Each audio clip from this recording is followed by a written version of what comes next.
Goedenavond allemaal. Even een kleine voorstel. Ik ben John Nieuwenhuizen, architect bij Massa Architectuur. We zijn een bureau met 3 vestigingen, Rotterdam, Hengelo en Terneuzen. Ik doe mijn best. Rotterdam, Hengelo en Terneuzen. Ja, ik ben zelf architect hier in Terneuzen en dus ook verantwoordelijk voor alle projecten hier in het Zeeuwse. We bouwen van alles en nog wat. Hier om de hoek hebben we een appartementengebouwtje neergezet. Dat is deze. En ook in allerlei stijlen. Willem heeft mij gevraagd om een visie neer te leggen voor Zeeuws-Vlaanderen, Vlaanderen, Zeeland in 2060. En die heb ik eigenlijk in plaats van Zeeuws-Vlaanderen, Zeeuws-Florida genoemd. En ik wil jullie graag uitleggen hoe ik daartoe gekomen ben. Toen ik begon met het maken van deze presentatie zat ik van zoals Willem al zei, het is 50 jaar, dat is heel lang.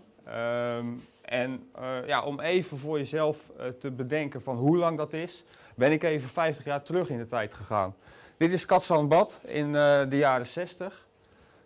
Je ziet dat het een stuk leger is. De wereld zag er ook een stuk anders uit. En net zoals dat we volgens mij nu zitten, zaten we toen ook op een soort keerpunt. De wereld was aan het veranderen. De eerste generatie na de Tweede Wereldoorlog begon volwassen te worden. En er was ook een enorme maakbaarheidsgedachte in die tijd. Constant, die door Willem ook als aanjager of aanleiding voor dit project bedacht is, was een van die visionairs uit die tijd. En hij ging eigenlijk uit van iets waar we steeds meer naartoe gaan. En dat is dat arbeid steeds minder belangrijk aan het worden is in onze samenleving. En dat de mens steeds meer vrije tijd zal krijgen en steeds meer op zelfontplooiing zichzelf zou kunnen ontwikkelen. Hoewel hij geen architect was formeel, heeft hij daar wel allerlei plannen voor ontwikkeld. En vastgelegd in fantastische maquettes, visualisaties, dit zijn collages, installaties. En waar het eigenlijk om gaat is dat hij een soort kader probeerde te maken voor de nieuwe wereld. Het was een kader waarin de mens plaats en tijd onafhankelijk kon leven. En eigenlijk, het hele leven werd daar ook in ter discussie gesteld. En dat resulteerde in eigenlijk, ik vind het geweldig mooie schetsen. Dit soort schetsen, die enorme structuren, hoe de wereld eruit zou kunnen zien, met zich meebracht. Dat is, de wereld heeft er nooit zo uitgezien natuurlijk. Dat zal waarschijnlijk ook nooit gebeuren. Maar ik vind het wel geweldige beelden die dromen weer kunnen geven. Nou, dit is nu hoe de wereld er op dit moment uitziet. Een stuk voller. Ook allerlei nieuwe ontwikkelingen die op dit moment hier nog aan de hand zijn. En volgens mij zitten we op dit moment met een drietal, zeker in deze regio, een drietal belangrijke vragen. Klimaatverandering, hoe gaan we om met vergrijzing en hoe gaan we om met krimp, dat is de tweede. En de derde is hoe gaan we om met globalisering, een steeds kleiner wordende wereld, maar ook met verstedelijking. Als ik vervolgens doordenk hoe dat zich verhoudt tot wat er over 50 jaar gebeurt, dan denk ik dat er maar één van overblijft van die 3 ontwikkelingen. En dat is die globalisering en die vergaande verstedelijking waarvan we denken dat die gaat gebeuren. Ik kan ook even kort toelichten waarom dat is. Als we van klimaatverandering uitgaan en we kijken naar 2050, als we daar of 2050, 2060, dus over 50 jaar, als we daar op dit moment niks aan doen, dan denk ik dat het linkerbeeld onze realiteit gaat worden tegen die tijd. Dus op het moment dat we pas daarover na gaan denken, dan zijn we eigenlijk te laat. Dus dit is meer iets wat voor de komende 10, 20, misschien 30 jaar aan de orde is. Hetzelfde geldt, natuurlijk is het wel van belang. En dat gebeurt ook al aan de lopende band. Het is bijvoorbeeld een concept voor woningen die volledig zelfvoorzienend zijn, die drijvend op water gemaakt kunnen worden. En dus ook volledig autarkisch zijn. Ze hebben hun eigen energieopwekking, ze hebben ook hun eigen afvalscheiding en dus hebben ze ook zo min mogelijk invloed op de wereld om hen heen. Ook de materialen die gebruikt zijn, die zijn voor een heel groot deel vernieuwbaar of in ieder geval weer verwerkbaar in de toekomst. Dat zijn allemaal ontwikkelingen waar we op dit moment mee bezig zijn. Maar eigenlijk voor 2060 is dat, dan is het in mijn optiek zo normaal als dat we nu een huis maken wat waterdicht is. Hetzelfde geldt eigenlijk voor krimp en vergrijzing. Dat is op dit moment heel erg aan de hand. Maar als we naar de bevolkingsontwikkeling kijken, dit is de bevolkingspyramide in 1953, de bevolking in 2009, dus een jaar of 5, 6 geleden. En de bevolking in 2050. We zitten nu, de vergrijzing waar we tegenaan zitten te hikken en de krimp die daarmee te maken heeft, ja, die zit nu eigenlijk in deze piek. Tegen de tijd dat we in 2060 zitten, is die bevolkingsopbouw veel egaler. En heb je dus eigenlijk, is die krimp en die vergrijzing niet meer aan de orde. In de tussentijd moeten we daar ook natuurlijk heel goed over nadenken. Ik heb hier een voorbeeld meegenomen van Heijmans, de Heijmans One. En dat is een woning die kan in 1 dag ergens opgebouwd worden. Hij wordt in 2 delen gebracht. En hij kan ook in 1 dag weer verhuisd worden. Dat zijn concepten waar ik heel erg voor ben voor de komende jaren. Omdat je dan wel woningen op een plek neer kan zetten waar ze nodig zijn. En stel dat het over na 2035 bijvoorbeeld niet meer nodig is, dan zou je ze ergens anders een plek kunnen geven. Blijven we met globalisering en verstedelijking. We zitten in een wereld die onder invloed van digitale technieken steeds kleiner wordt. De snelheid gaat steeds meer omhoog. Grenzen vervagen. We zitten nu ook, dat merk je ook gewoon in het politieke debat op dit moment, zitten we nou in Nederland of zitten we in Europa? Dat zijn vragen die de komende jaren beantwoord moeten worden, denk ik. En ja, we zitten ook bijvoorbeeld in een steeds generiekere wereld. Dat kan je zien aan de merken die over de hele wereld te vinden zijn en die ook steeds minder worden. Of in aantal worden het steeds minder. McDonald's is overal te vinden, Google is overal te vinden. En die diversiteit die wordt dus in die zin minder. Aan de andere kant biedt dat ook enorme voordelen, ook voor deze regio. Je kan straks plaats en tijd onafhankelijk werken. Je hoeft niet meer naast je collega te zitten om een goed product samen te maken. De virtual reality die gaat op dit moment al zo ver dat je met collega's aan de andere kant van de wereld kan vergaderen. In ruimtes die zo gemaakt zijn dat je het bijna niet meer doorhebt dat je aan de andere kant van de wereld zit. Maar ook het arbeid zal veranderen. Steeds meer zal gerobotiseerd worden. En het zal dus steeds meer over kenniseconomie gaan.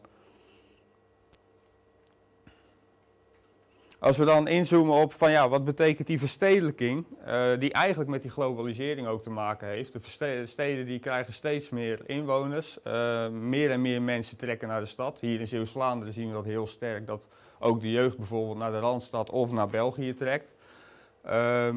Dat zal meer en meer, die trend die zal waarschijnlijk doorzetten. En als je ziet hoe zich dat ontwikkelt, dan zal je zien dat bijvoorbeeld in Nederland vanuit de Randstad, maar ook West-Brabant en ook de Brainport Eindhoven, dat die steeds sterker zullen verstedelijken. En in België zal het nog verder gaan, omdat het al een meer verstedelijkt land is. Met name op de as tussen Antwerpen en Brussel, maar ook richting Gent. Dat maakt dat Zeeland en Zeeuws-Vlaanderen een hele bijzondere positie krijgen in dat deel van de wereld. Waar vroeger we het groene hart in de Randstad hadden, denk ik dat het heel goed mogelijk is dat we als Zeeland het groene hart van Noordwest-Europa kunnen worden. Waarbij Zeeland dus eigenlijk een soort park, een groot park, maar een oase van rust is. In die verstedelijkte ring die eigenlijk gevormd wordt door Rotterdam, West-Brabant, Antwerpen, Gent. En zo een heel bijzonder gebied wordt. Een gebied wat nog steeds zijn eigenheid heeft, zijn historie, zijn natuur, zijn eigen structuren. En vandaar ook mijn stelling dat het een soort Zeeuws-Florida zal worden. Het grappige is, dit is een foto uit Zeeuws-Vlaanderen. Maar dit is een foto uit Florida. En als je zo naast elkaar ziet, zou het gewoon hetzelfde kunnen worden. Florida heeft in de VS een aantrekkende kracht voor mensen die op zoek zijn naar rust. Maar dat betekent niet dat het er bijvoorbeeld zo uit moet komen te zien. Dit is bijvoorbeeld een foto uit Florida. Ik denk dat het wel belangrijk is dat we op kwaliteit blijven sturen. Dat is denk ik wat deze regio ook heel bijzonder maakt. Het heeft een eigen identiteit, een eigen kwaliteit. En ja, dat gaat dus ook voor mij, als je het over wonen hebt, de activiteit van wonen die zal niet heel erg veranderen. Ik bedoel, we zullen allemaal behoefte houden aan geborgenheid, aan een plek om te slapen, een plek om te eten, een plek om te wonen, om je spullen op te bergen. Wat er alleen wel zal veranderen is, denk ik, dat recreëren en wonen, dat steeds dichter bij elkaar zal gaan zitten. Dat zie je nu al. De huidige recreatiewoningen, dat zijn nagenoeg volwaardige eensgezinswoningen. Dus ik denk dat dat steeds meer dichter naar elkaar toe zal trekken. En dat dus ook niet meer, wat je bijvoorbeeld hier in Katzand ziet, een soort parallelle wereld zal worden. Als je nu hier de polder in loopt, dan kom je in een soort parallelle toeristenwereld terecht. En als je in het dorp bent, dan zit je meer tussen de bewoners zelf. Ik denk dat dat steeds meer en meer naar elkaar toe zal groeien. Dat wordt op dit moment ook al gedaan, ook in hele moderne technieken. Dit zijn bijvoorbeeld woningen in de Finlandstraat in Oostburg, die gebouwd zijn door Leenhouts. Maar dat zijn ook woningen die in segmenten aangeleverd zijn. Dus die zijn ook in een extreem korte tijd gebouwd.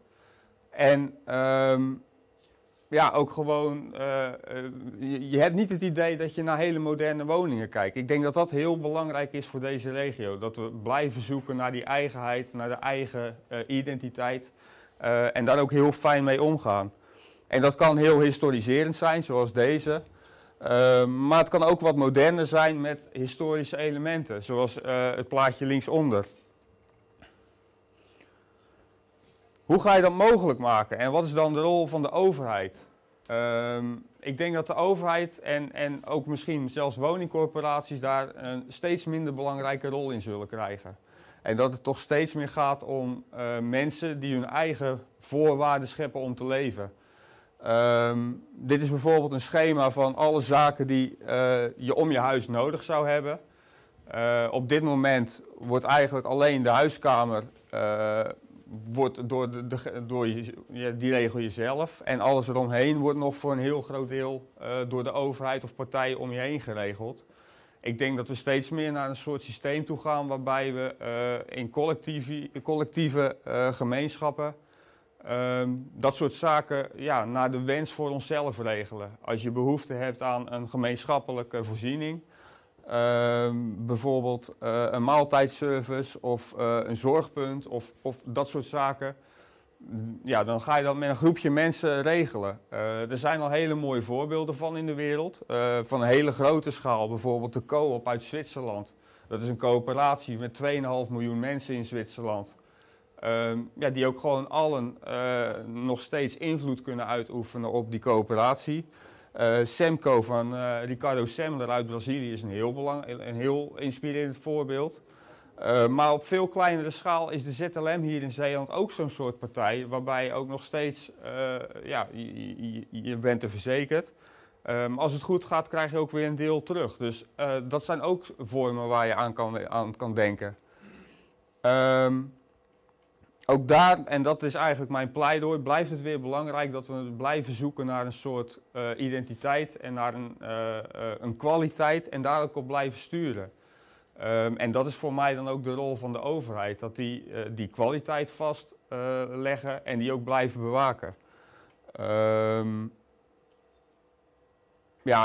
Dat kan op allerlei manieren gebeuren. Bijvoorbeeld, dit is een schets waarin ik voor Retranchement, een project wat ik vorig jaar gedaan heb gezocht naar de kwaliteit en de identiteit. En dat is uiteindelijk vertaald naar een eisenset hoe je dat dorp zou kunnen verdichten. Daaronder zie je een ander voorbeeld van Heerlen. Daar hebben ze een kerk, hebben ze met respect voor de kerk, ook gewoon weer volledig demontabel. Heeft de dorpsraad daar, op initiatief van de dorpsraad, is dat een soort gezondheidscentrum geworden. Met ook wat een dorpszaal en dat soort zaken.